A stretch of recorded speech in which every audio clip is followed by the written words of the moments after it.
Hey guys, my name is Matimio, and today with the release of the Armored Kill DLC, we have a new vehicle called the Tank Destroyer, and I wanted to make a video to kind of inform you the damage model of this new vehicle, just so that when you're playing on the new Tank Superiority game mode, or if you're just playing in Rush or Conquest and you jump in one of these bad boys, you'll have a general idea of how much damage it does against other vehicles.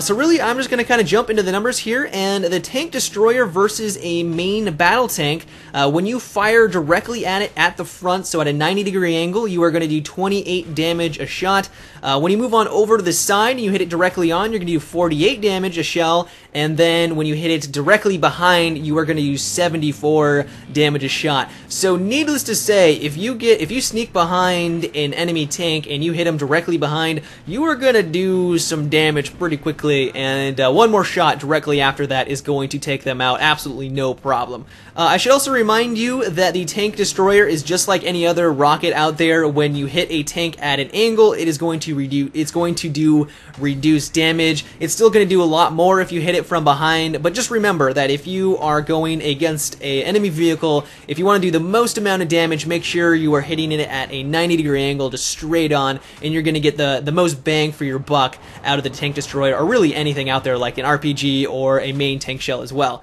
If you're going against a Tank Destroyer and you hit it from the front, the side, or the back at a 90-degree angle head-on, you are going to do always 47 damage a shot. Like I said, if you hit it at an angle, that is going to be slightly reduced. So this is kind of a big deal when you are playing on the new Tank Superiority game mode. You only have the option of playing in a main battle tank or a Tank Destroyer, so if you prefer, or if you know how to use the tanks, the main battle tanks effectively, and you can always make sure that when you're versus a Tank Destroyer that you're going to have them firing directly in front of you, you're going to have a pretty large advantage over the Tank Destroyer. But if you feel like you want to be a little bit more maneuverable and you think you can get behind the main battle tanks, then playing as a Tank Destroyer might be a good bet because of their high mobility. And if you do get that back shot on a main battle tank, you're going to take them out extremely fast. So something you should just take into consideration when you are playing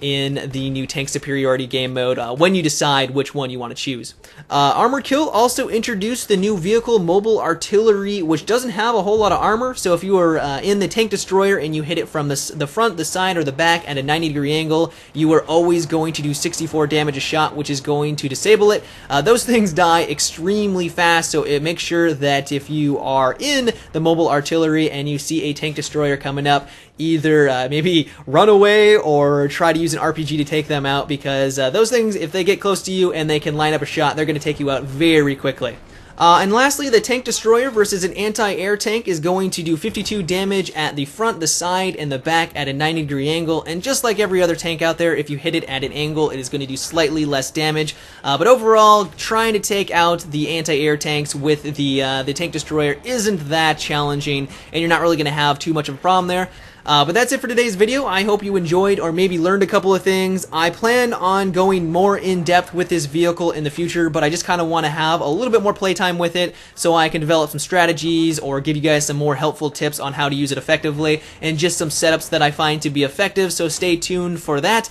But if you guys enjoyed the video or just want to support my channel, I always appreciate it when you give my videos a rating, and if you haven't already, subscribe for more. But until next time, guys, have a good one and take it easy.